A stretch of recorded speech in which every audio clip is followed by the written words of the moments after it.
Capítulo 4.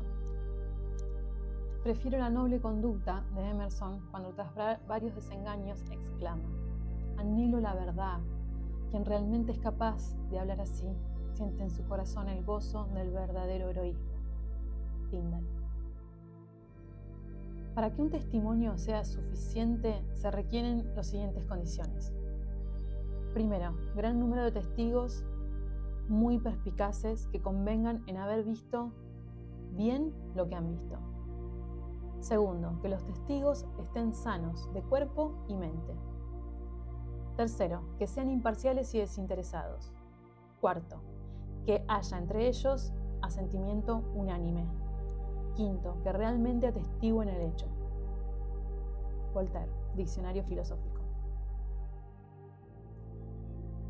El fervoroso protestante Agénor de Gasparín ha sostenido larga y porfiada lucha con Desmussox, de Mirville y otros fanáticos que atribuyen todos los fenómenos espiritistas a la influencia de Satanás. El resultado de esta contienda ha sido 2 volúmenes de más de 1500 páginas que se prueban, en que se prueban los efectos y se niegan la causa de los fenómenos, tras sobrehumanos esfuerzos para explicarlos. Toda Europa leyó la severa réplica enviada por Gasparín al Journal des Débats, cuando este periódico motejó de locos rematados a cuantos, después de leer estudios sobre las alucinaciones espiritistas publicadas por Faraday, persistiesen en dar crédito a los fenómenos que Gasparín había descrito minuciosamente como testigo presencial. Dice Gasparín en su réplica: hay que andar con cuidado, porque los representantes de las ciencias de experimentación van en camino de convertirse en inquisidores modernos. Los hechos son más poderosos que las academias y no dejan de ser hechos, aunque se les menosprecie, niegue y ridiculice.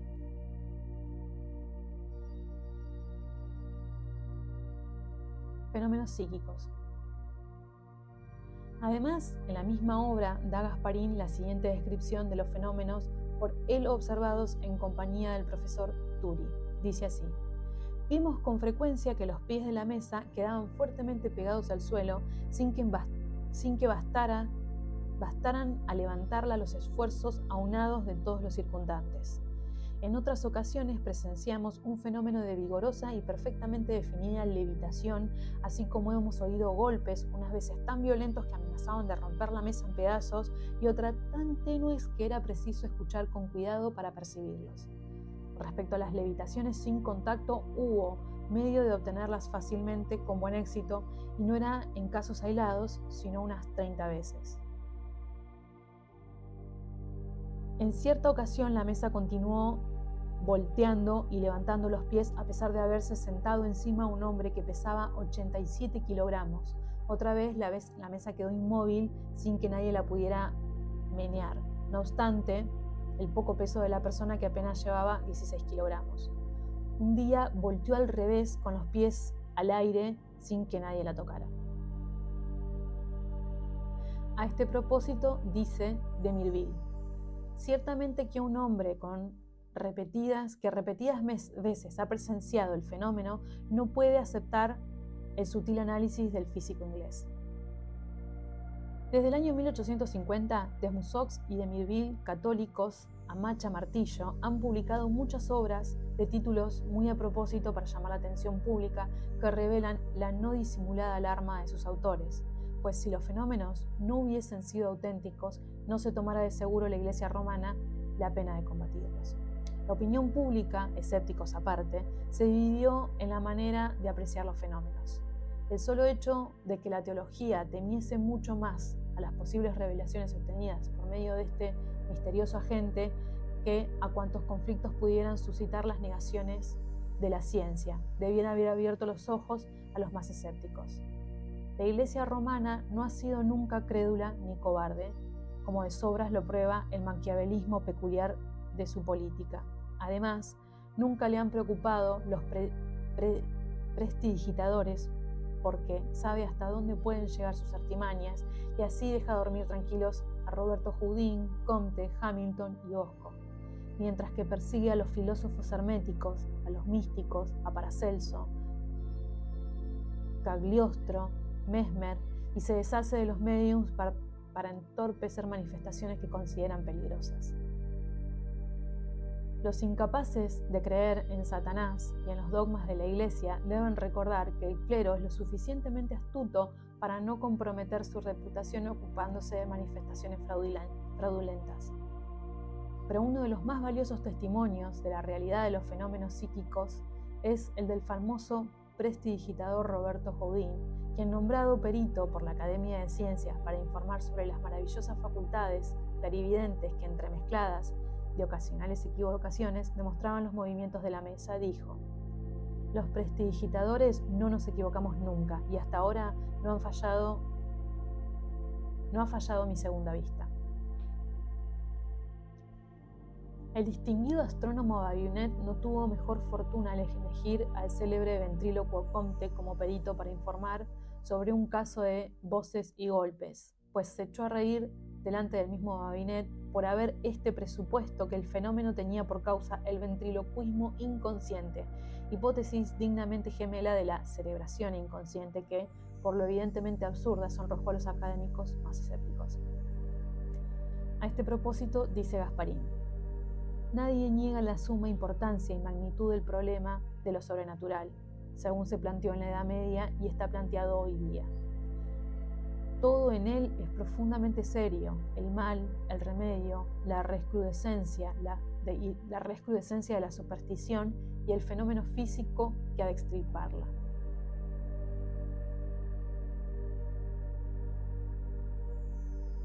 La Enciclopedia del Diablo.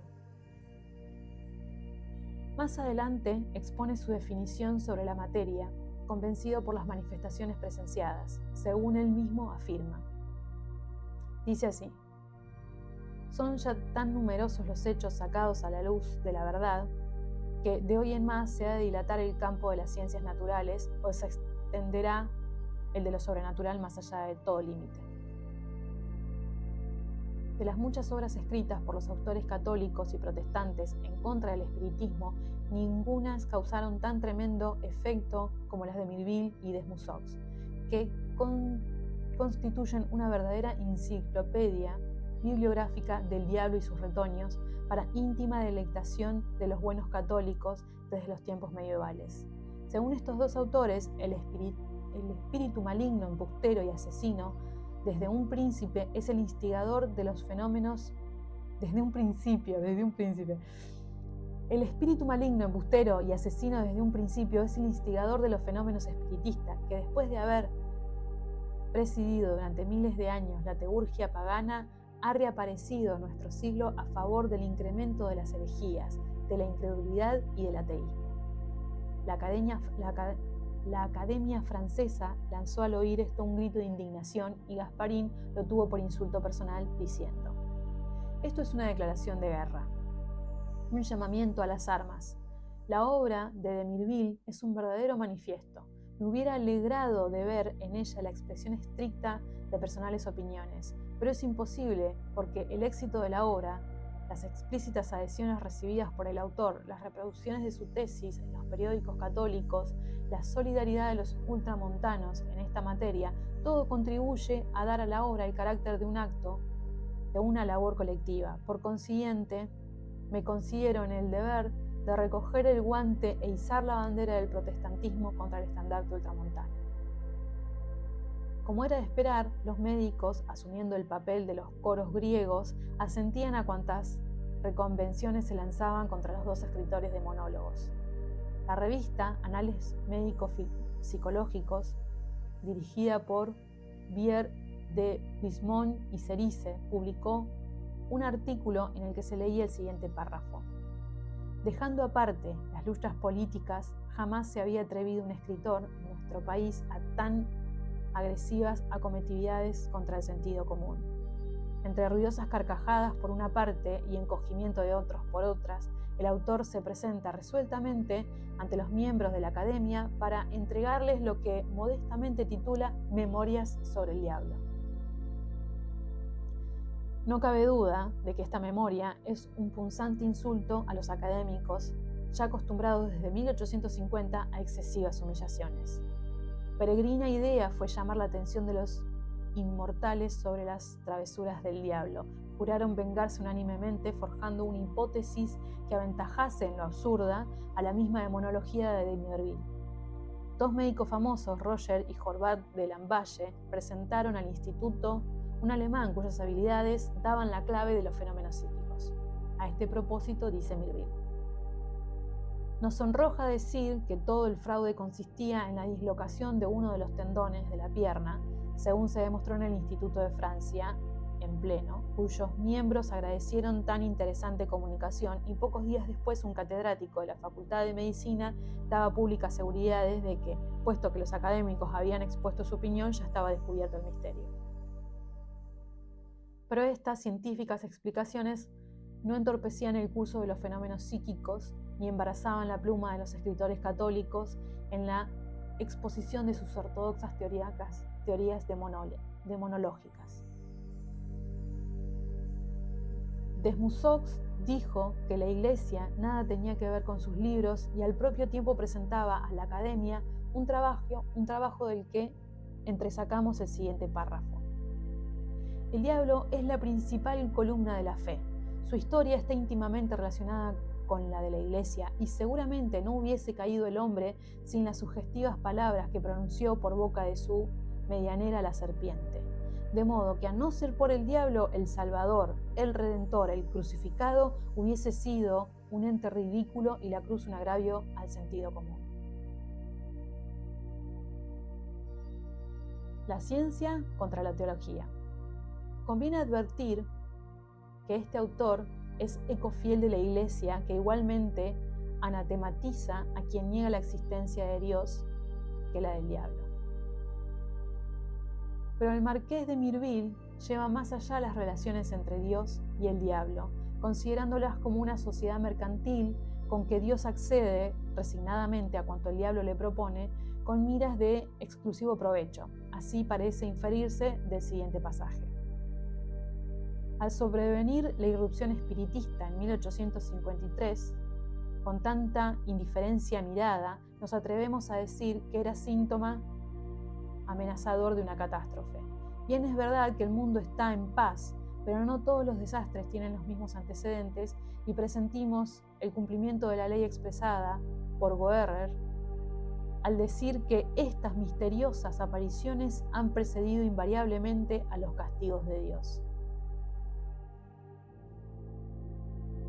Estas escaramuzas entre los campeones del clero y la materialista Academia de Ciencias demuestran la poca eficacia de los esfuerzos de la doctora corporación para desarraigar el fanatismo, aún de los mismos que presumen de cultos. La ciencia no ha vencido, ni siquiera ha refrenado a la teología, y tan solo prevalecerá contra ella cuando reconozca en los fenómenos psíquicos algo más que alucinación y charlatanería. Pero, ¿cómo lograrlo si no se lo investiga? Si, por ejemplo, hubiese padecido Oersted de psicofobia y receloso de que las gentes supersticiosas empleaban las agujas magnéticas para hablar con los espíritus, no se hubiera detenido a observar las variaciones de dichas agujas en sentido perpendicular a la corriente eléctrica que pasaba por un alambre colocado junto a ella. De seguro que no enriqueciera el sabio danés las ciencias experimentales con los principios referentes al electromagnetismo. Babinet, Royer, Hobert de Lamballe, los tres miembros del instituto que más se han distinguido, aunque sin lauro, en la contienda entre el escepticismo y el supernaturalismo. Babinet, el famoso astrónomo, se aventuró imprecavidamente en el campo de los fenómenos y quiso explicarlos científicamente, pero aferrado a la vana opinión tan general en los científicos de que las manifestaciones psíquicas no resistían más allá de un año a un examen minucioso, cometió la imprudencia de exponerlo así en los artículos que, como acertadamente observa D'Iberville, apenas llamaron la atención de sus colegas y de modo alguno la del público.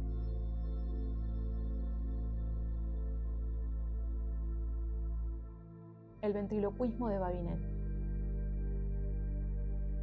Babinet admite desde luego, sin dudar en lo más mínimo, la rotación de las mesas, que según dice, es capaz de manifestarse enérgicamente con movimiento velocísimo, que ofrece vigorosa resistencia cuando se intenta detenerlo. El insigne astrónomo explica el hecho de modo siguiente. Los débiles y concordados impulsos de las manos puestas encima de la mesa la empujan suavemente hasta oscilar de derecha a izquierda. Cuando al cabo de un rato se inicia en las manos un estremecimiento nervioso y se armonizan los impulsos individuales de los experimentadores, empieza la mesa a moverse. Babinet considera esta explicación muy sencilla, porque el esfuerzo muscular obra como en las palancas de tercer orden, en que el punto de apoyo está muy cerca de la potencia que comunica gran velocidad al objeto, a causa de la corta distancia que ha de recorrer la fuerza motora. Algunos se maravillan de que una mesa sujeta a la acción de varios individuos sea capaz de vencer poderosos obstáculos y que se rompan las patas cuando se la detiene bruscamente, pero esto nada de particular tiene en comparación de la energía desarrollada por la armonía y concordancia de los impulsos individuales. Repetimos que no ofrece dificultad alguna a la explicación física del fenómeno. De este informe se infieren claramente dos conclusiones: la realidad del fenómeno y lo ridículo de su explicación. Babinet dio con ello motivo a que alguien se riera de él, pero como buen astrónomo sabe que también el Sol tiene manchas. Además, aunque Babinet no niegue, hemos de tener en cuenta la levitación de la mesa sin contacto.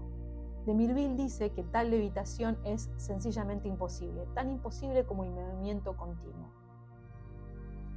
¿Quién se atreverá, después de esto, a creer en las imposibilidades científicas?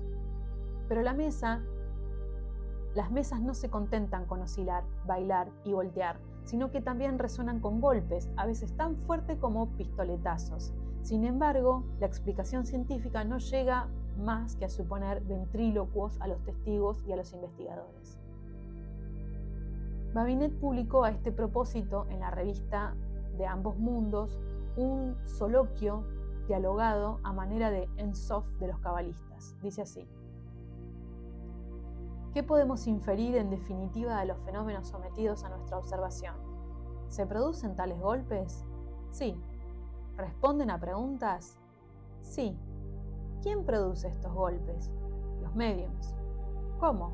Por el ordinario método acústico del ventriloquismo.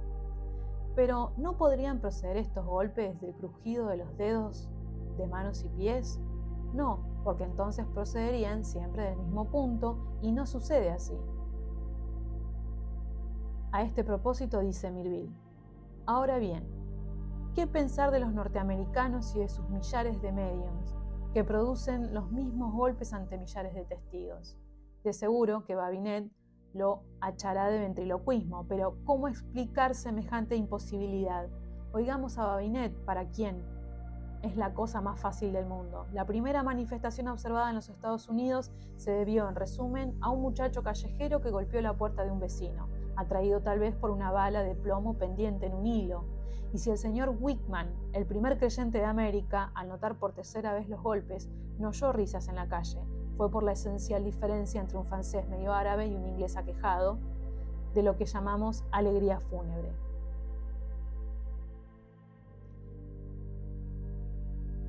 En su famosa réplica a los ataques de Gasparín, Babinet y otros escritores, dice Mirville, según los insignes físicos que han informado sobre el particular, las mesas voltean rápida y vigorosamente, ofrecen resistencia y, como ha demostrado Gasparín, se levantan sin que nadie las toque. Así como un juez decía que le bastaban 3 palabras de puño y letra de un hombre para condenarlo a muerte, del mismo modo, con las anteriores líneas, nos empeñamos en confundir a los más famosos físicos del mundo y aún a revolucionar el globo, a menos de que Babinet no hubiese tomado la precaución de indicar, como Gasparín, alguna ley o fuerza todavía desconocida, porque esto zanjaría definitivamente la cuestión. Pero en las notas relativas a los fenómenos e hipótesis físicas llega a su colmo la insuficiencia de Babinet para explorar el campo del espiritismo. Parece que de Mirville se muestra muy sorprendido de la maravillosa índole del fenómeno ocurrido en el presbiterio de Cideville, hasta el punto de rehusar la responsabilidad de su publicación, no obstante haber sido presenciado por jueces y testigos. Consistió dicho fenómeno en que en el preciso instante pronosticado por un hechicero se oyó un ruidoso trueno encima de la casa rectoral y al punto penetró en ella un fluido de manera de rayo, que derribó por el suelo a cuantos allí estaban al amor de la lumbre, tanto a los que creían como a los que no en el poder del hechicero. Después de llenar el aposento de animales fantásticos, subió por la chimenea y desapareció sin producir un estruendo tan espantoso como el primero. Sin embargo, añade de Mirville, que como ya tenía sobradas pruebas de los fenómenos psíquicos, no quiso añadir esta nueva enormidad a otras tantas. Pero Babinet, que con sus eruditos colegas tanto se había mofado de los demonólogos y que por otra parte estaba resuelto a demostrar la falsedad de semejantes relatos, no quiso dar crédito a los fenómenos de Cideville y en cambio relató otros muchos más inverosímiles, según comunicación dirigida a la Academia de Ciencias del 5 de julio de 1852, reproducida sin comentario alguno y tan solo como ejemplo de rayo esferoidal en las obras de Arago. El meteoro felino. Dice así literalmente: un aprendiz de sastre que vivía en la calle Saint-Jacques estaba acabando de comer cuando oyó un fortísimo trueno y poco después vio que caía la pantalla de la chimenea como empujada por el viento e inmediatamente salió pausadamente del interior de la chimenea un globo de fuego al tamaño de la cabeza de un niño que dio vuelta por la habitación sin tocar el suelo. El aspecto de este globo era como un gato que anduviese sin patas y parecía más bien brillante y luminoso, que caliente e inflamado, porque el aprendiz no notaba sensación de calor, se aproximó al globo a los pies del muchacho, a manera de los gatos, cuando se restriegan contra las piernas de una persona, pero el aprendiz se apartó para evitar el contacto con el meteoro, aunque pudo examinarlo a su sabor mientras se fue moviendo alrededor de sus pies. Después de vacilar en opuestas direcciones, desde el centro de la habitación, se elevó el globo hasta la altura de la cabeza del aprendiz, quien se echó hacia atrás para que no le diese en la cara. Al llegar a la cosa de 1 metro del suelo, se dilató el globo ligeramente, tomando una dirección oblicua hacia un agujero de la pared a 1 metro de altura sobre la campana de la chimenea, con la particularidad de que este agujero se había practicado para dar paso al cañón de la estufa de invierno, y como estaba entonces empapelado, como el resto de la pared, no podía verlo el globo, según dijo ingenuamente el aprendiz. Sin embargo, el globo se dirigió directamente al agujero, despegó el papel sin estropearlo y salióse por la chimenea hasta el cabo de un buen rato. Llegó al extremo superior del tiro, a una altura de 18 metros sobre el nivel del suelo, y produjo un estallido todavía más espantoso que el primero, que derribó parte de la chimenea. A este propósito, observa de Mirville en su crítica, podemos aplicar a Babinet lo que cierta señora muy mordaz le dijo en una ocasión a Reinal: si no es usted cristiano, no será por falta de fe. Aparte de los polemistas católicos, el doctor Boudin se maravillaba en la credulidad de Babinet en lo tocante al llamado meteoro, que cita con toda seriedad en un estudio sobre el rayo publicada a la sazón, donde dice: si estos pormenores son exactos como parecen serlo, desde el momento en que los admite Babinet y Arago, difícilmente podemos seguir llamando a dicho fenómeno rayo esférico. Sin embargo, dejaremos que otros expliquen, si pueden, la naturaleza de un globo de fuego que no da calor y tiene aspecto de un gato que se pasea tranquilamente por la habitación y haya medios de escapar por el tubo de la chimenea a través de un agujero tapado por el papel de la pared que despega sin estropearlo. Añade de Mirville: somos de la misma opinión que el erudito médico en cuanto a la dificultad de definir exactamente el fenómeno, pues de la misma manera podríamos ver algún día rayos en formas de perro o mono. Verdaderamente espeluzna la idea de toda una meteorológica colección de fieras que, gracias al rayo, se metieran sin más ni menos en nuestras habitaciones para pasearse a su antojo. Dice Gasparín en su enorme volumen de refutaciones: en cuestiones de testimonio no puede haber certidumbre desde que atravesamos los límites de lo sobrenatural.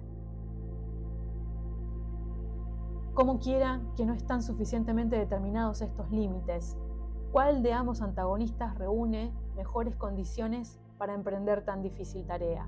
¿Cuál de los dos ostenta mayores títulos para erigirse en árbitro público?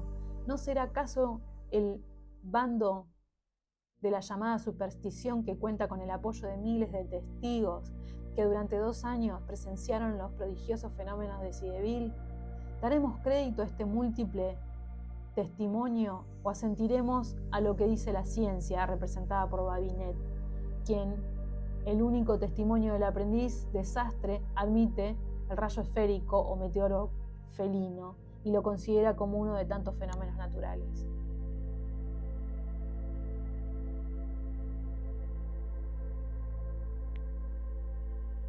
Turi contra Gasparín. En un artículo periodístico cita Crookes la obra de Gasparín titulada La ciencia hacia el espiritismo y dice a este propósito: el autor concluye por afirmar que todos estos fenómenos derivan de cosas naturales, sin que haya en ellos milagro alguno, ni tampoco intervención de espíritus ni diabólicas influencias. Gasparín considera, comprobado por sus experimentos, que en determinadas condiciones fisiológicas la voluntad puede actuar a distancia sobre la inerte materia, y la mayor parte de su obra está dedicada a determinar las leyes y condiciones bajo las cuales se manifiesta dicha acción. Ciertamente es así, pero en cambio hay en la obra de Gasparín muchos otros puntos, como contestaciones, réplicas y memorias demostrativas de que, aunque Pío Calvinista no cede en fanatismo religioso a Desmussox ni a de Mirville, católicos ultramontanos. Pero en cambio hay en la obra de Gasparín muchos otros puntos, como contestaciones, réplicas y memorias demostrativas de que, aunque Pío Calvinista no cede en fanatismo religioso a Desmussox ni a Imerville, católicos ultramontanos. El mismo Gasparín denota su espíritu de partido al decir: me considero en el deber de izar la bandera protestante frente al estandarte ultramontano. En lo tocante a los fenómenos psíquicos, solo pueden ser válidos los testigos serenos e imparciales y el dictamen de los científicos que no tengan determinado interés en el asunto. La voluntad es una, e innumerables las sectas religiosas que presumen de poseerla por entero. Y si para los ultramontanos el diablo es el más firme sostén de la Iglesia Católica, para Gasparín ya no ha vuelto a haber milagros desde el tiempo de los apóstoles. Pero Crookes cita asimismo a Turi, profesor de Historia Natural de la Universidad de Ginebra y colaborador de Gasparín en las investigaciones de los fenómenos de Valeries, aunque contradice terminantemente las afirmaciones de su colega. Dice Gasparín que la principal y más necesaria condición para producir el fenómeno es la voluntad del experimentador, pues sin voluntad nada podrá lograrse, aunque se mantenga formada la cadena durante 24 horas seguidas. Esto demuestra que Gasparín no distingue entre el fenómeno psíquico y los simplemente magnéticos, diamantes de la persistente voluntad de los experimentadores, entre quienes tal vez no haya uno solo con aptitudes mediúmnicas desenvueltas ni latentes. Los fenómenos magnéticos resultan siempre de la acción conscientemente voluntaria de quienes se esfuerzan en obtenerlos. Al paso de los fenómenos psíquicos, obran sobre el sujeto receptivo independientemente de él y muchas veces contra su propia voluntad. El hipnotizador logra, cuando está al alcance de su fuerza volitiva. El medium, por el contrario, será instrumento tanto más a propósito para la producción del fenómeno cuanto menos ejercite su voluntad, y las posibilidades de logro estarán en razón inversa del ansia que sienta al producirlos. El hipnotizador requiere temperamento activo y el medium pasivo. Eso es el ABC del espiritismo y lo saben todos los mediums. Dijimos que Turi discrepa de Gasparín en lo referente a la hipótesis de la voluntad, y así lo demuestra la siguiente carta dirigida a su colega en respuesta a la súplica que éste hizo para que rectificara la última parte de su informe. Dice así: comprendo la justicia de vuestras observaciones referentes a la última parte de mi informe, que acaso concite contra mí la animadversión de los científicos, pero no obstante, lo mucho que deploro que mi resolución le haya disgustado tanto, persisto en ella porque la considero hija del deber que sin traición no puedo faltar. Por lo que a ciencia se refiere, declaro que todavía no está demostrada científicamente la imposibilidad de la intervención de los espíritus de estos fenómenos, pues tal es la conclusión de mi informe, y si así no lo dijese me expondría a empujar por vías de múltiples y equívocas salidas, en el caso de que contra toda esperanza hubiese algo de verdad en el espiritismo, a cuanto después de leído mi informe quisieran estudiar estos fenómenos.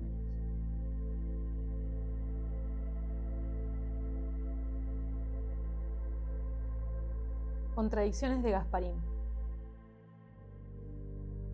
Sin salirme de los fenómenos de la ciencia, según yo la entiendo, cumpliré mi deber por completo, sin segundas intenciones de amor propio, y como a vuestro juicio puede ocasionar esto un escándalo mayúsculo, no quiero avergonzarme de ello. Además, insisto que mi opinión es tan científica como otra cualquiera.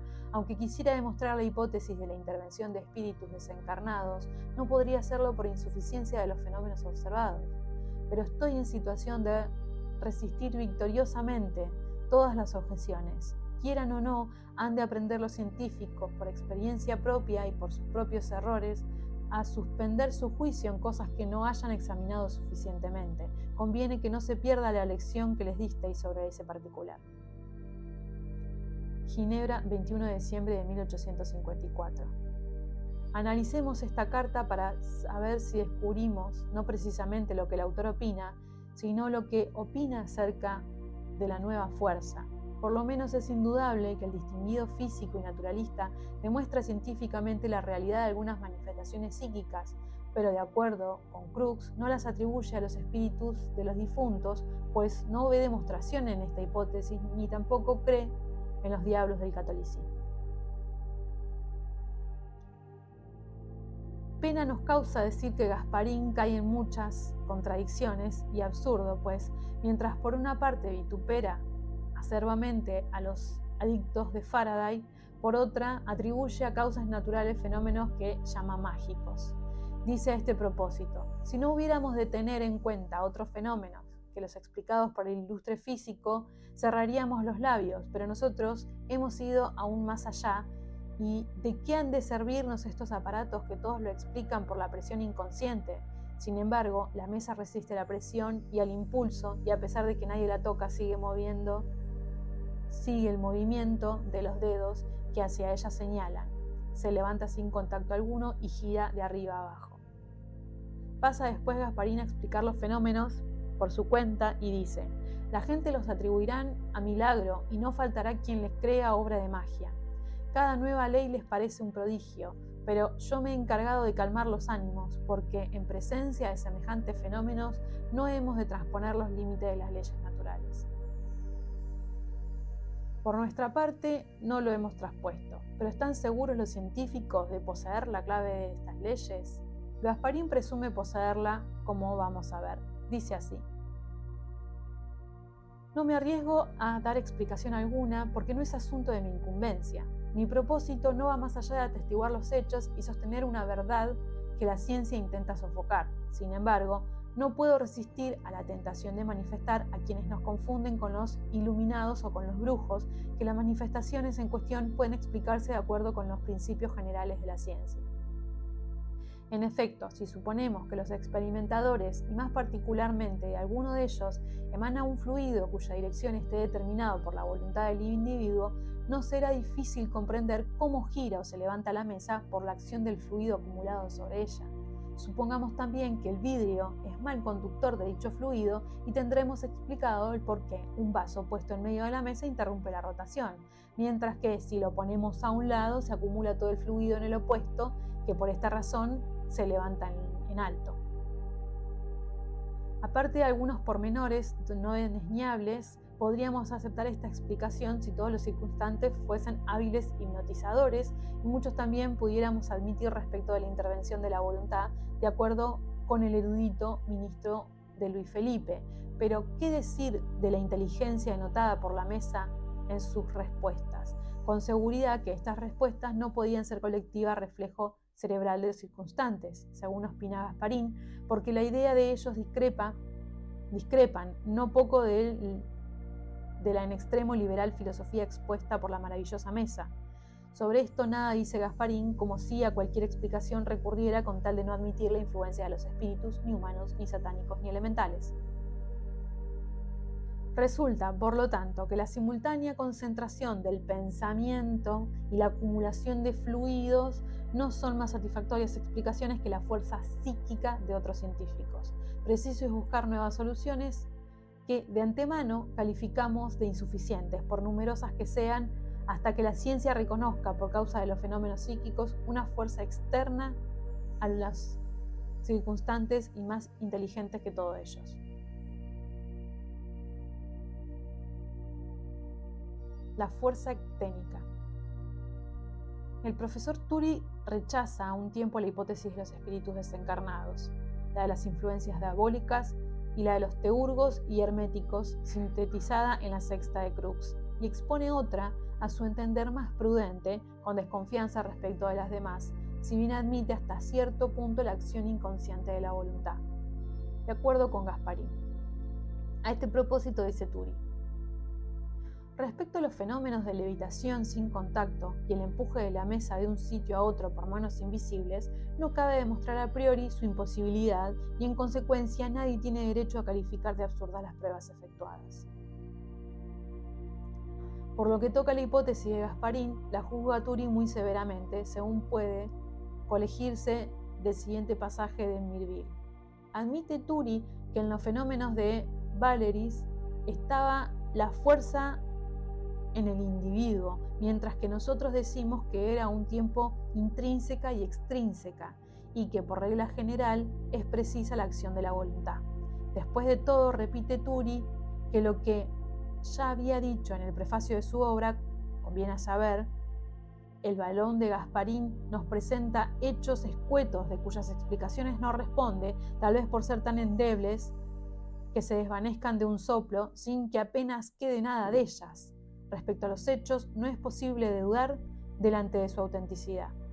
Según nos dice Crookes, el profesor Turi refuta las explicaciones de Gasparín y contribuye los fenómenos psíquicos a una sustancia fluídica, a un agente que, como el éter lumínico de los científicos, interpreta todos los cuerpos materiales orgánicos e inorgánicos. A esta gente le llama psícodo, y después de discutir las propiedades de este estado o forma de materia, propone que se denomine fuerza ecténica a la ejercida cuando la mente actúa a distancia por influencia del psícodo. Más adelante observa Crookes que la fuerza ecténica de Turi es idéntica a la fuerza psíquica por él apuntada. Fácilmente podríamos demostrar que tanto la fuerza ecténica como la fuerza psíquica, además de ser iguales entre sí, son a la luz astral o sideria de los alquimistas, a la calla o principio de vida, la omnipresente fuerza que desde hace 1000 años conocieron los gimnósofos, los magos indos, los adeptos de todos los países, y aún hoy se valen de ella los lamas del Tíbet, faquires, tamaturgos y algunos prestidigitadores indos. En muchos casos de rapto provocado artificialmente por sugestión hipnótica, es posible y aún probable que el espíritu del sujeto actúe influido por la voluntad del hipnotizador. Pero cuando el medium permanece consciente mientras se producen fenómenos psicofísicos que denoten una dirección inteligente, el agotamiento físico se traducirá en postración nerviosa, a menos que el medium sea mago capaz de proyectar su doble. Por lo tanto, parece concluyente la prueba de que el medium es pasivo instrumento de entidades invisibles que disponen de fuerzas ocultas. Pero no obstante, la identidad de la fuerza ecténica de Turi y la psíquica de Crookes, sus respectivos mantenedores discrepan en cuanto a las propiedades que les atribuyen, pues mientras Turi admite que los fenómenos son producidos con frecuencia por voluntades no humanas, corroborando con ello la sexta hipótesis de Crookes, éste se reserva su opinión respecto a la causa de los fenómenos, cuya autenticidad no pone en duda. Así vemos que Gasparín y Turi, que investigan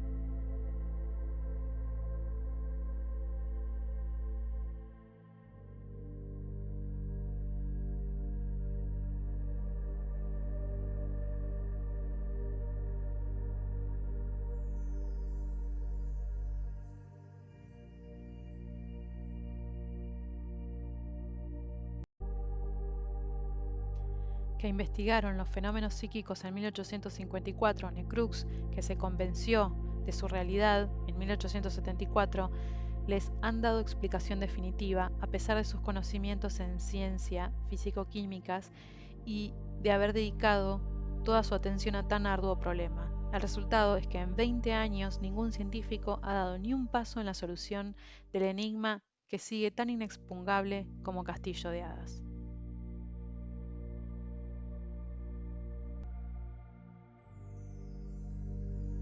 Ateísmo científico.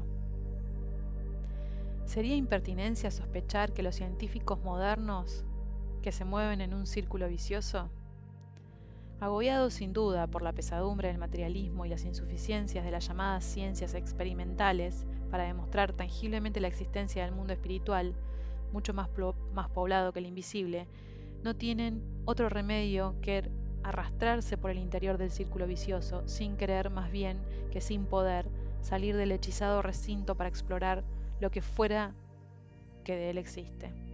Sus preocupaciones son el único embarazo que les impide reconocer la causa de hechos innegables y relacionarse con hipnotizadores tan expertos como Dupoet y Regazzoni.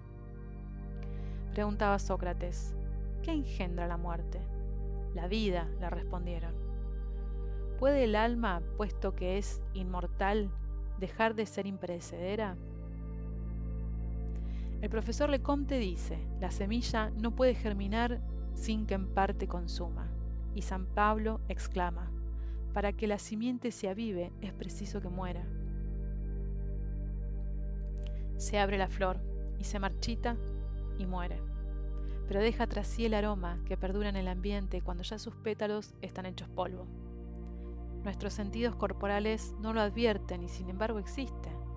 El eco de la nota emitida por un instrumento perdura eternamente. Jamás se extingue por completo la vibración de las invisibles ondas del mar sin orillas del espacio. Siempre viven las energías transportadas del mundo de la materia al mundo del espíritu. ¿Y el hombre?, preguntamos nosotros. El hombre entiende que vive, piensa y razona. La divinidad residente en la obra maestra de la naturaleza, ¿habrá de abandonar su estuche para no vivir jamás? ¿Cómo negar al hombre cuyas cualidades fundamentales son la conciencia, la mente y el amor, el principio de la continuidad que reconocemos en la llamada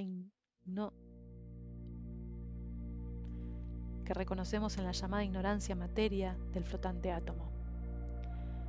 No cabe más descabellada idea. Cuanto mayor es nuestro conocimiento, mayor es también la dificultad de concebir el ateísmo científico. Se comprende que un hombre ignorante de las leyes de la naturaleza, sin noción alguna de las ciencias físico-químicas, pueda caer funestamente en el materialismo, empujado por la ignorancia o por la incapacidad de comprender la filosofía de la ciencia, ni de colegir ninguna analogía entre lo visible y lo invisible.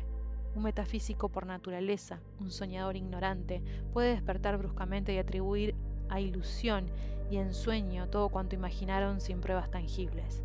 Pero un científico familiarizado con las modalidades de la energía universal no puede sostener que la vida es tan solo un fenómeno de la materia, so pena de confesar su incapacidad para analizar y debidamente comprender el alfa y el omega de la misma materia. El escepticismo sincero respecto a la inmortalidad del alma es una enfermedad, una deformación cerebral que ha existido en toda época. Así como algunas criaturas nacen envueltas en el aumento, y así también hay hombres incapaces de desprenderse durante toda su vida de la membrana que embota sus espirituales sentidos. Pero la vanidad es el verdadero sentimiento que les mueve a rechazar los fenómenos mágicos y espirituales, sin otro argumento que el siguiente: nosotros no podemos producir ni explicar estos fenómenos, por lo tanto no existen ni nunca han existido. Hace unos 30 años, Salverte sorprendió a los crédulos con su obra Filosofía de la Magia, en la que pretendía explicar la causa operante de los milagros bíblicos y los santuarios paganos. En resumen, lo atribuye a largos años de observación, aparte de un profundo conocimiento de las ciencias físicas y metafísicas, en cuanto lo permitía la ignorancia de la época, con su secuela de imposturas, prestidigitación, ilusiones ópticas y fantasmagorías, que a fin de cuentas convierten, según el autor, a los taumaturgos, profetas y magos en pícaros y bribones, y al resto de los mortales en necios y bobos. De la índole y valía de las pruebas podrá colegir el lector por la que auduce el pasaje siguiente. Aseguran los entusiastas discípulos de Jámblico que al orar se levantaban a 10 codos del suelo, y engañados por esta metáfora han tenido los cristianos la candidez de atribuir el mismo milagro a Santa Clara y San Francisco de Asís. Según Salverte, los centenares de viajeros que atestiguan haber visto idénticos fenómenos en los faquires serían todos unos embusteros y estarían todos alucinando. Sin embargo, hace poco tiempo el eminente Crookes atestiguó un fenómeno de esta índole en condiciones que imposibilitaban todo fraude. Y de la propia suerte habían observado los mismos mucho tiempo antes infinidad de testigos a quienes sistemáticamente se les niega crédito.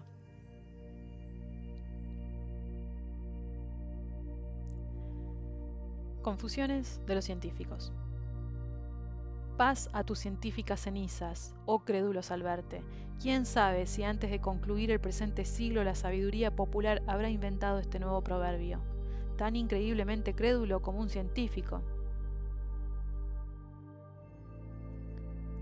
¿Por qué ha de parecer imposible que una vez separado el espíritu del cuerpo pueda animar una forma imperceptible creada por la fuerza mágica, psíquica, ecténica o etérea, como quiera llamársele, con el auxilio de entidades elementarias que al efecto proporcionen la sublimada materia de un cuerpo? La única dificultad está en no darse cuenta de que el espacio no está vacío, sino repleto de arquetipos de cuanto fue, es y será, poblado de seres pertenecientes a diversas estirpes distintas a la nuestra. Muchos científicos han reconocido la autenticidad de fenómenos en apariencias sobrenaturales, porque, como el citado caso de levitación, contrarían la ley de gravedad, pero al investigarlos se enredaron en inextricables dificultades por su desgraciado intento de darles explicación con hipótesis basadas en leyes conocidas de la naturaleza. En el resumen de su obra concreta de Mirville, la argumentación de los científicos adversarios del espiritismo en 5 paradojas que llama confusiones. Conviene a saber. Primera confusión. La de Faraday, quien explica el fenómeno de la mesa diciendo que ésta empuja al experimentador a causa de la resistencia que la hace retroceder. Segunda confusión. La de Babinet, que explica los golpes diciendo que de buena fe y con perfecta conciencia los producen los ventrílocuos, cuya facultad implica necesariamente mala fe. Tercera confusión. La de Cherbuel, que explica la facultad de mover los muebles sin tocarlos por la previa adquisición de esta facultad. Cuarta confusión. La del Instituto de Francia, cuyos miembros aceptan los milagros con tal de que no contraríen las conocidas leyes de la naturaleza. Quinta confusión. La de Gasparín, que supone fenómenos sencillos y elementales, los que todos niegan porque nadie vio otros iguales. Mientras los científicos de fama admiten tan fantásticas hipótesis, algunos neurópatas de menor cuantía explican los fenómenos psíquicos por medio de un efluvio anormal diamante de la epilepsia. Otro hay que quisiera tratar a los médiums, y suponemos que también a los poetas, con asafétida y amoníaco, y califica de lunáticos o de místicos alucinados a cuantos creen en las manifestaciones psíquicas. A este médico y conferenciante se le podría aplicar la frase del Nuevo Testamento: sánate a ti mismo, porque en verdad ningún hombre al cabal juicio se atrevería a tachar de locos a los 446 millones de personas que en las 5 partes del mundo creen en las relaciones de los espíritus con los hombres. Considerando todo esto, maravilla la osadía de los presumidos pontífices de la ciencia al calificar fenómenos que en absoluto desconocen. Seguramente los millones de compatriotas a quienes de tal manera engañan les merecen tanta consideración como si fueran gorgojos de patas o cigarrones, porque el Congreso norteamericano, a instancia de la Asociación Americana para el Progreso de las Ciencias, promulga estatutos constituyentes de comisiones nacionales para el estudio de los insectos. Los químicos se ocupan en cocer ranas y chinches. Los geólogos entienden el ocio en la observación de ganoides cónquidos y en discutir el sistema dentario de las diversas especies en distintos. Y los entomólogos llevan su entusiasmo hasta el extremo de cenarse saltamontes cocidos, fritos y en salsa. Entre tanto, millones de americanos quedan abandonados a la confusión de locas ilusiones, según la frase de los ilustres enciclopedistas, o sucumben a los desórdenes nerviosos diamantes de las diátesis mediumnística.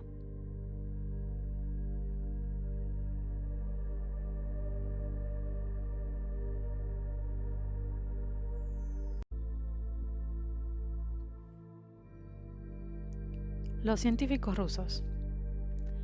Tiempo hubo en que cabía esperar que los científicos rusos se tomaran el trabajo de estudiar atenta e imparcialmente los fenómenos psíquicos. La Universidad de San Petersburgo nombró una comisión presidida por el insigne físico Mendeleev con objeto de poner prueba en 40 sesiones consecutivas a los médiums que quisieran someterse a experimentación. La mayor parte rehusaron la invitación, temerosos de alguna celada, y al cabo de 8 sesiones, cuando los fenómenos iban siendo más interesantes, la comisión prejuzgó el caso con frívolos pretextos y dio informe contrario a los médiums. En vez de proceder digna y científicamente, se valieron de espías que atisbaban por los ojos de las cerraduras. El presidente de la comisión declaró en una conferencia pública que el espiritismo, como cualquier otra creencia en la inmortalidad del alma, era una mezcolanza de superstición, alucinaciones e imposturas, y que las manifestaciones de esta índole, tales como la adivinación, el pensamiento, el rapto y otros fenómenos psíquicos, se producían con el auxilio de ingeniosos aparatos y mecanismos que los médiums llevaban ocultos entre las ropas. Ante semejante prueba de ignorancia y prejuicio, el doctor Butlerov, catedrático de química de la Universidad de San Petersburgo, y el señor Aksakov, consejero de Estado, que había sido invitado a las sesiones, evidenciaron su disgusto en la protesta pública bajo su firma en los periódicos, cuya mayoría se puso en contra de Mendeleev y de su oficiosa comisión, al paso que más de 130 personas de la aristocracia sanpetersburguense, sin determinada afiliación espiritista, avaloraron con su firma la protesta.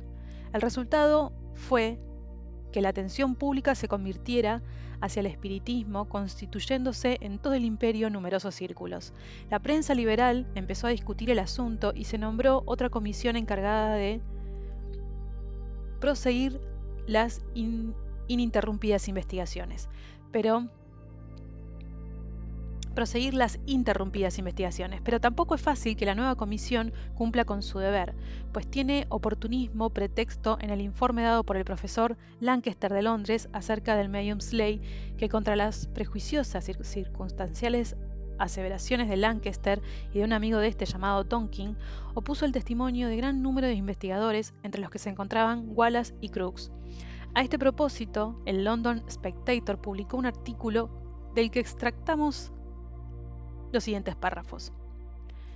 Es pura superstición el presumir de tan completo conocimiento de las leyes de la naturaleza, que hayamos de repudiar por falsos unos fenómenos cuidadosamente examinados por detenidas observaciones, sin otro fundamento que su aparente discrepancia con principios ya establecidos.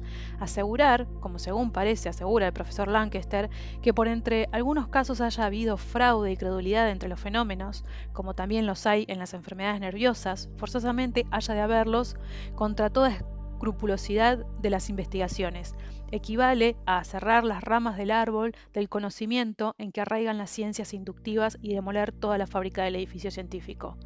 ¿Pero qué les importa esto a los doctores? El torrente de superstición que a su decir arrastra millones de inteligencias claras no puede alcanzarles. El nuevo diluvio llamado espiritismo no es capaz de anegar sus robustas mentes, y las cenagosas oleadas de la corriente han de romper la furia sin que siquiera mojara la correa de sus zapatos. Tal vez la tradicional terquedad del Creador les impide confesar el poco éxito de sus milagros, tienen en nuestros días contra la ceguera de los profesionales de la ciencia, aunque de seguro sabe que desde hace tiempo resolvieron poner en el frontispicio de sus colegios y universidades el siguiente aviso. De orden de la ciencia se prohíbe a Dios hacer milagros en este sitio. La gruta, gabinete de Lourdes. Espiritistas y católicos parecen haberse coligado contra los iconoclásticos intentos del materialismo, y al incremento del número de escépticos ha correspondido otro incremento proporcional del número de creyentes. Los campeones de los milagros divinos de la Biblia emulan a los panegristas de los fenómenos psíquicos, y la Edad Media revive en el siglo XIX. De este nuevo vemos a la Virgen María ponerse en correspondencia epistolar con los fieles hijos de la Iglesia, mientras que por conducto de los medios garrapatean mensajes de espíritus amigos. El santuario de Lourdes se ha convertido en gabinete de materializaciones espiritistas. Al paso que los gabinetes de los más famosos medios norteamericanos parecen santuarios a donde Mahoma, el obispo Polk, Juana de Arco y otros espíritus de nota acuden desde la negra orilla para materializarse a la luz. Y si a la Virgen María se la ha visto paseando cotidianamente por las cercanías de Lourdes, ¿por qué no creer también al fundador del islamismo y al difunto prelado de Luisiana? No cabe otro remedio que admitir o rechazar por igual la posibilidad o la impostura de entre ambas manifestaciones milagrosas, las divinas y las espiritistas. Al tiempo ponemos por testigo. Pero mientras la ciencia no quiera alumbrar con su mágica lámpara la oscuridad del misterio, irán las gentes dando tropezones con riesgo de caer en el lodo. A consecuencia de la desfavorable opinión sustentada por la prensa londinense acerca de los recientes milagros de Lourdes, Monseñor Capel publicó en The Times el criterio de la Iglesia romana sobre el particular en los siguientes términos. Por lo que toca a las curaciones milagrosas, pueden consultar los lectores la juiciosa obra La Gruta de Lourdes, escrita por el doctor Dossous, eminente facultativo de la localidad, inspector de higiene del distrito y médico forense, quien enumera al pormenor varios casos de curaciones milagrosas estudiadas por él con cuidadosas detención. Para concluir diciendo: declaro que todo hombre de buena fe ha reconocido el carácter sobrenatural de las curaciones logradas en el santuario de Lourdes, sin otra medicina que el agua de la fuente. Debo confesar que mi entendimiento, nada propenso a la credulidad en milagros de ninguna clase, difícilmente se hubiera convencido de la verdad de una aparición tan notable bajo varios aspectos, a no ser por las curaciones que presencié personalmente y me dieron luz bastante para estimar la importancia de las visitas de Bernardita a la gruta y la realidad de las apariciones con que se vio favorecida. Digno de respetuosa consideración, por lo menos, es el testimonio del distinguido médico que desde un principio observó cuidadosamente a Bernardita y tuvo ocasión de presenciar las curaciones. A esto he de añadir que acuden a la gruta infinidad de gentes para arrepentirse de sus culpas, acrecentar su piedad, rogar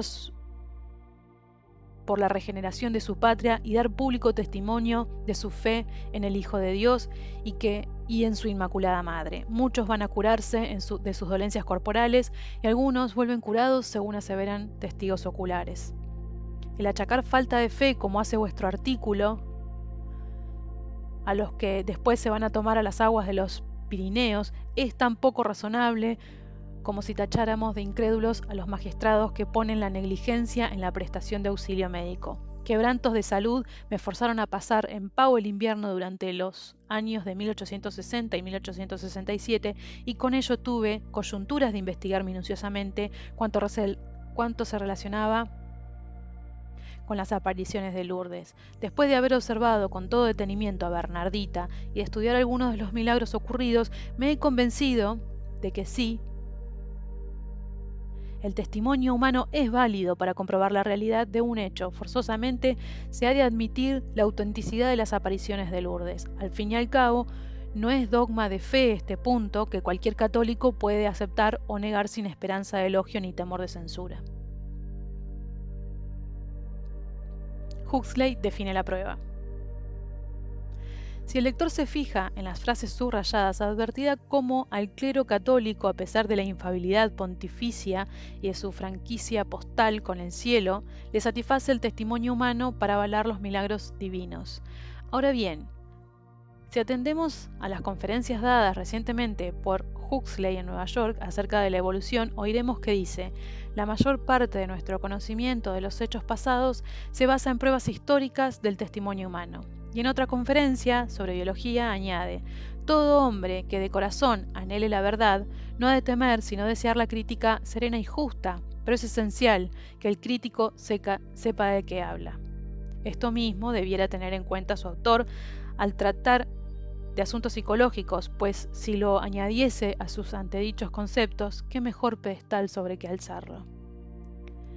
Vemos cómo el materialista Huxley y el prelado católico coinciden en considerar suficiente el testimonio humano para la comprobación de hechos, que cada cual puede o no creer según sean sus preocupaciones. Por lo tanto, no es razón que así el ocultista como el espiritista se encasillen en el argumento de tan perseverantemente sostenido de que no cabe negar la autenticidad de los fenómenos psíquicos de los antiguos taumaturgos probados de sobra por el testimonio humano. Si la Iglesia y las academias han aducido pruebas humanas, no pueden negar a los demás el mismo derecho. Uno de los frutos de la reciente agitación notada en Londres con motivo de los fenómenos mediúmnicos en que la prensa selgar ha expuesto ideas liberales, el Daily News en Londres decía en 1876. En todo caso, nos parece que debemos considerar al espiritismo como una de tantas creencias tolerables y dejarle, por tanto, en paz, pues tiene muchos prosélitos tan inteligentes como quien más, que hace tiempo hubiese echado de ver cualquier superchería palpable y notoria. Algunos hombres, eminentes por su sabiduría, han creído en las apariciones y continuarán creyendo, aunque unos cuantos se entretuvieran en amedrentar a las agentes con fingidos fantasmas. No es la primera vez en la historia que el mundo invisible ha tenido que luchar contra el materialista escepticismo de la ceguera espiritual de los saduceos. Platón deplora en sus obras y alude más de una vez a la incredulidad de ciertas gentes. Desde Capila, el filósofo indo, que muchos siglos antes de Jesucristo dudaba ya de que los yogis en éxtasis pudiesen ver a Dios cara a cara y conversar con las más elevadas entidades, hasta los volterianos del siglo XVIII, que se burlaban de lo más sagrado. En toda época hubo tomases incrédulos, pero han conseguido atajar los pasos de la verdad.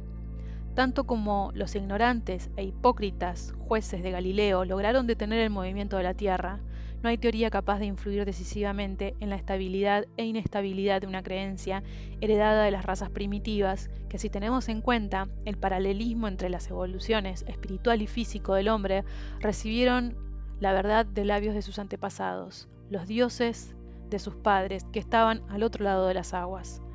Algún día se demostrará la identidad de los relatos bíblicos con las leyendas indas y la cosmogonía de distintos países, para ver cómo las fábulas de las edades míticas son alegorías de los fundamentales principios geológicos y antropológicos.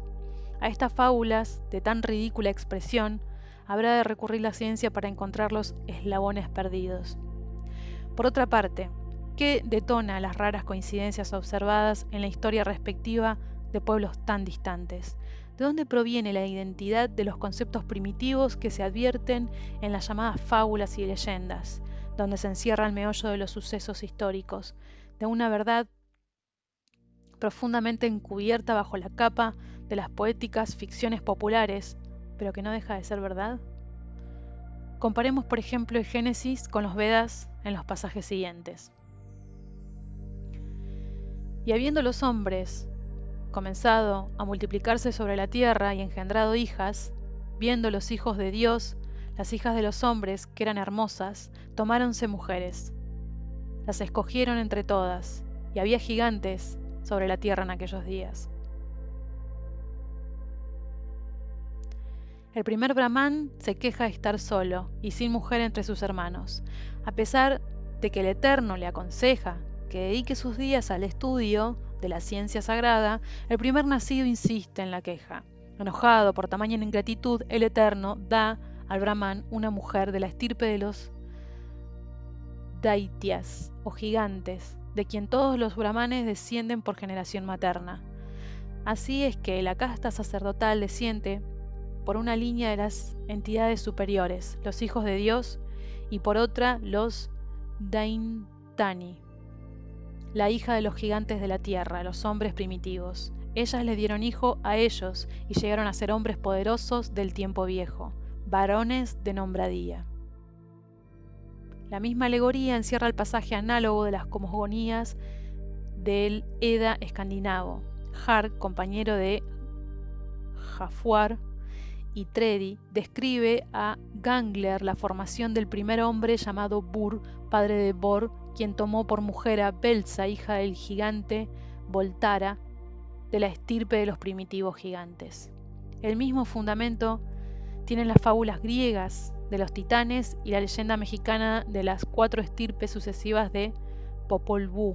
Estas alegorías de los gigantes es uno de los cabos en la enredada y al parecer inextricable madeja de la psicología del género humano, pues de otro modo no cupiera explicar la creencia de lo sobrenatural, ya que decir que ha brotado, crecido y desarrollado a través de las edades sin base de sustentación, cual frívola fantasía, fuera equiparable al absurdo teológico de que Dios creó el mundo de la nada.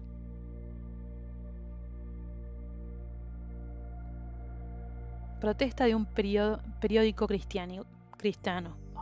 Protesta de un periódico cristiano.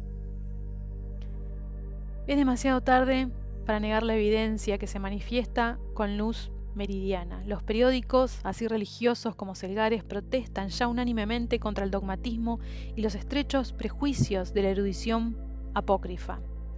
El Christian World une su voz a la de sus escépticos colegas y dice: aun cuando pudiera demostrarse que todos los médiums son impostores, todavía censuraríamos la propensión de algunas autoridades científicas a mofarse y estorbar las investigaciones de índole semejante a las expuestas por Barrett ante la Asociación Británica. Si los espiritistas han caído en muchos absurdos, no por ello deben diputarse por indignos de exámenes sus fenómenos, sean hipnóticos, clarividentes o como quiera que digan los científicos que son, en vez de tratarnos como a muchachos preguntones a quienes se le da por cómoda pero poco satisfactoria respuesta, los niños no preguntan nada. Parece que en nuestra época no le cuadra a ningún científico aquel verso de Milton: «Oh, tú que por atestiguar la verdad sufriste universal vituperio».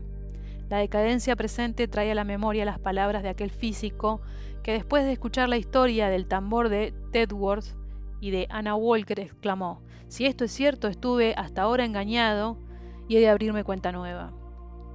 Pero nuestro siglo, a pesar de la valía reconocida por Huxley y el testimonio humano, hasta el mismo Enrique Moore se ha convertido en entusiasta visionario, cualidades que fuera de desvarío ver reunidas en una persona. No han faltado hechos, pues los hay en abundancia, para que la psicología pudiera dar a comprender sus misteriosas leyes y aplicarlas a los casos ordinarios y extraordinarios de la vida. Hubiera sido necesario que idóneos observadores científicos los ordenaran analíticamente. Desgracia fue para las gentes y baldón para la ciencia que el error prevaleciese y la superstición anduviera desenfrenada entre los pueblos cristianos durante tantos siglos. Las generaciones se suceden unas a otras con su tributo de mártires de la conciencia y del denuedo moral, de modo que ya se comprende la psicología algo mejor que cuando el férreo guante del Vaticano sentenciaba inicuamente a los desgraciados héroes cuya memoria infamaba con el estigma de nigrománticos y herejes.